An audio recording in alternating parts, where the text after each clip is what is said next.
Cronkite News starts now. Welcome to this Wednesday edition of Cronkite News. I'm Brady Klein. And I'm Jordan Elder. Thank you for joining us as we work remotely to bring you the latest on the coronavirus pandemic. Up first, reporter Madison LaBerge with a breakdown of the COVID-19 cases in Arizona. The Arizona Department of Health Services is reporting 2,726 positive cases of COVID-19 right here in Arizona. This is up 151 cases from Tuesday. Then there were 73 deaths related to COVID-19. Today we have 80. Here in Maricopa County, you can see on the map on your screen, we have 1,559 cases. That's the most out of any county in the state, and that number went up by 64 over the past 24 hours. On the AZDHS website, COVID-19 by age is broken into 6 different categories. People who are 20 to 44 years old have the most positive cases at 980. Second are those 65 and older with 670 positive cases. As always, be sure to follow us on Facebook and Twitter for the most up-to-date COVID-19 numbers. For now, on my front porch in downtown Phoenix, Madison LaBerge, Cronkite News. Governor Doug Ducey signed an executive order requiring travelers coming to Arizona from hotspots to self-quarantine for 14 days.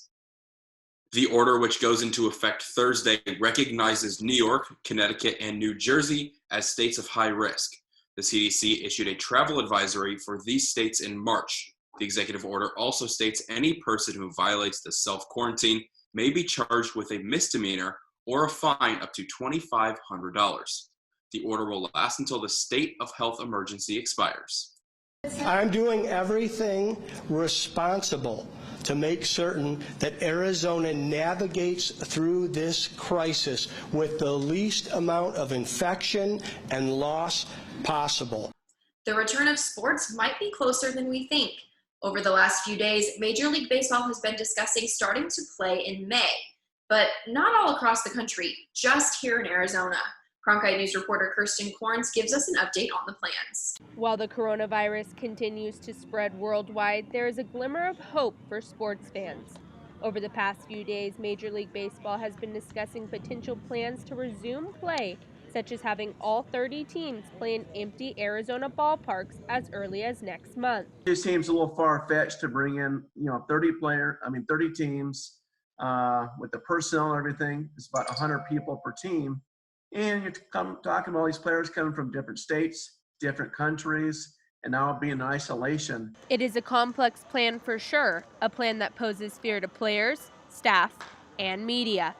There's too many hurdles. I think there's too many variables. I think that the safety and the well-being of other people that need testing kind of supersedes the importance of sports. If this is the plan, do the players feel safe going forward with this?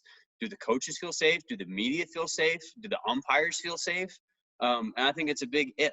On top of players being in isolation away from their homes and families, there are many other factors that come into play.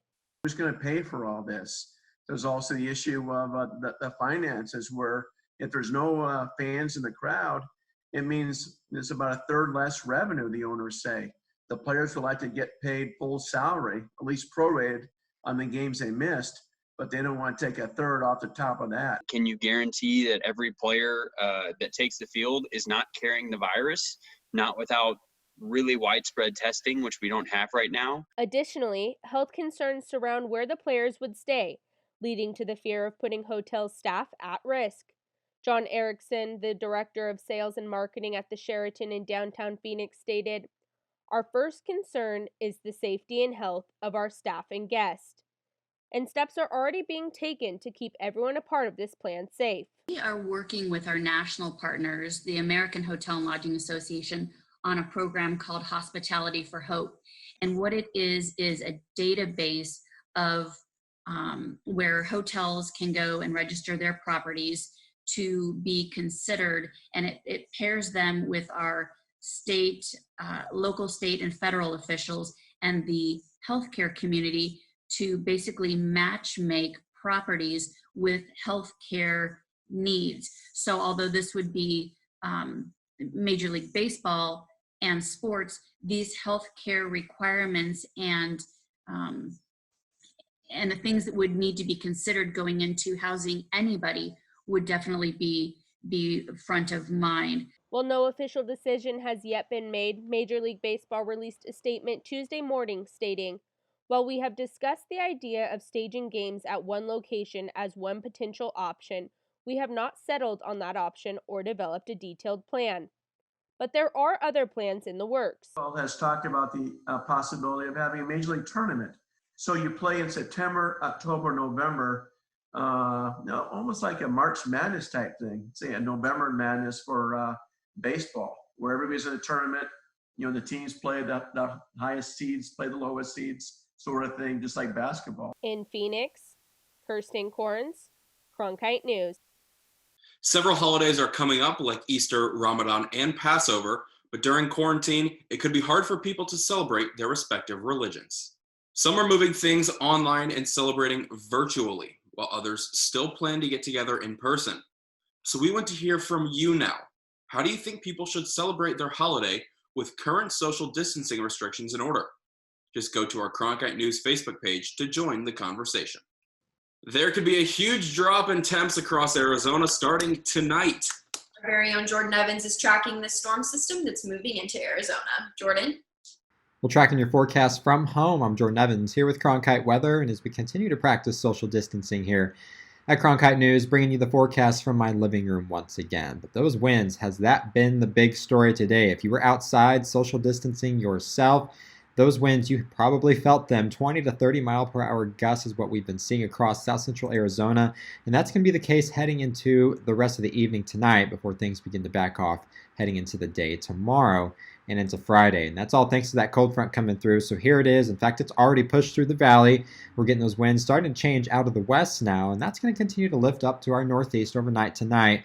But that storm system itself is actually going to backtrack a little bit towards California. So look at all that rain still impacting. I mean, this will be day 3 or 4 now for Los Angeles, getting rain showers heading into the day tomorrow. And then by Friday and into the weekend, this thing's going to start to track down to our south. So you can see there, Saturday overnight, it's going to start to park itself over Yuma, and that's going to give us a slight chance of rain here in the valley before bringing more heavier chances down to the southeastern portions of our state towards Tucson before the storm finally clears out of here, getting into Sunday and into next week. So the big thing, of course, with this is going to be the cooler air that's going to be sticking around for at least the next couple of days. But in terms of rain amounts, we're not just going to see a whole lot out of this one. Our air here at the surface is just way too dry. These models have been down, or trending downwards, I should say, on a lot of the amounts. So as you can see there, maybe 1/10 of an inch. I think that's on the high side for here in the valley. The foothill communities would probably be best to see that much. And those wind gusts, again, going to be the big story here this afternoon. But the temperature change also coming in tomorrow and Friday, expecting 10 degrees to shut off by those days. Up across northern Arizona, same timing for that, and the snow level is going to be down to about 5,000 feet by Thursday morning. So pacing could actually pick up a few big wet flakes once the storm system is done, but the amounts above 6,500 feet are just not going to be a lot. In fact, I still think 2 inches is probably on the high side for places like Flagstaff down along the rim. Right now here in Phoenix, temperatures are in the mid-70s, and the dew points are up in the 40s, which is a lot higher than what we saw yesterday. Some of that moisture is trying to work itself in, but it's still not going to be enough to get sufficient rain to make it here to the surface here in the valley. So that's something we'll be watching too. For the evening planner tonight, temperatures falling into the 60s, so about 10 degrees cooler than the last night. And that's thanks to the cold front that's pushed through. And you can see those winds will continue to die off as we get to the 9 and 10 o'clock hour this evening too. The day planner for tomorrow, 50s in the morning, so a little bit of a chilly start. Might want to have the jacket if you're going to take yourself out for a morning walk or a jog. But the 70s will be back in play by 2, but we're not going to get much above 71 or 72 here in Phoenix for tomorrow afternoon. Lows tonight in the 40s for a lot of us. In fact, 46 for Surprise, 47 for Goodyear. So about 10 degrees cooler than where we should be for this time of the year. 51 in Scottsdale and 50 tonight in Levine and Ahwatukee, with high temperatures in those spots rebounding into the 70s and 60s for places like Whitman and Cave Creek tomorrow afternoon. Lows across the state, freezes for the Grand Canyon and Flagstaff with temperatures down to the 20s. And Prescott might hit a freezing 32, but I think you guys will avoid that tonight at 33. 40s out to the west, just like south central Arizona, with high temperatures in those spots tomorrow getting up into the low 70s to upper 60s. 58 in Kingman, 48 in Flagstaff, and 50 degrees there at the Grand Canyon tomorrow afternoon.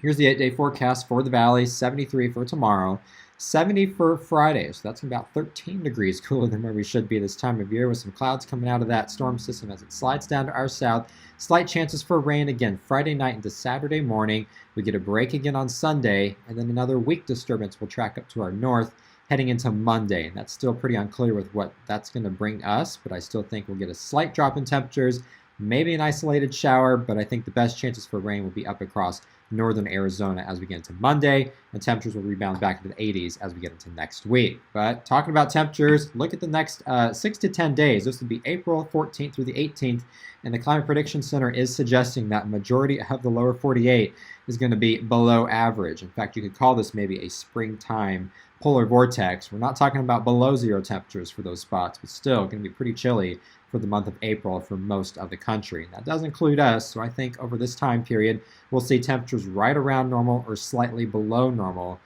which is good news because that'll keep us out of the 90s, because we all know that is going to be coming to us pretty soon. This next story is nothing short of inspiring. A member of our digital desk posted a special message to the members of the Facebook page Ahwatukee 411, and we want to share it with you tonight. Jessie Zorker simply wanted to see how many people were using art to stay connected while social distancing, and the response she got was bigger than she ever imagined. Take a look. Hello, my name is Jessie Zorker and I'm a part of Cronkite News.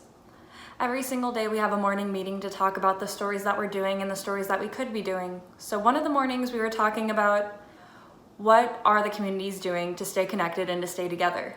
I saw someone on a community page that I'm a part of was posting sidewalk chalk that they were drawing to share a message to anyone who walked by their house when they were taking a break from their quarantine.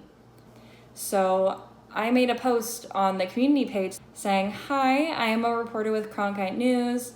If you guys have any art that you've been making, if they wouldn't mind, go ahead and post it in the comments or send it to me. I wanted to make it a part of a story so we could show our viewers that people are staying together." We expected some responses, but the level of response that we got from you guys was phenomenal.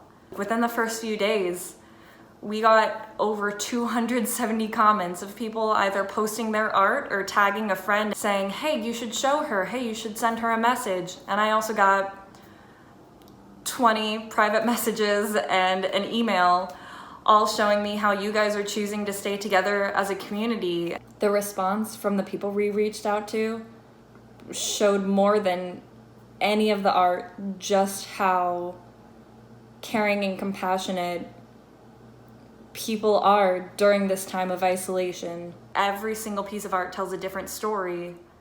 Some people are saying get better. Some people are saying don't give up hope. Some people are using it for comedy. Some people are using it to tell their own story as to why this is an important time for them. That in itself says more than anything else. And so I spoke with my director and she said it was a good idea if I talked to you guys directly. So I wanted to say thank you for everyone who commented and responded to my post. Thank you for everyone who tagged another friend, everyone who is willing to help in this time, and I just wanted to say thank you. Thank you. That's it for Cronkite News. From our homes to yours, thanks for watching. For Arizona news updates throughout the day, follow us on Facebook and Twitter, or join us online at cronkitenews.azpps.org.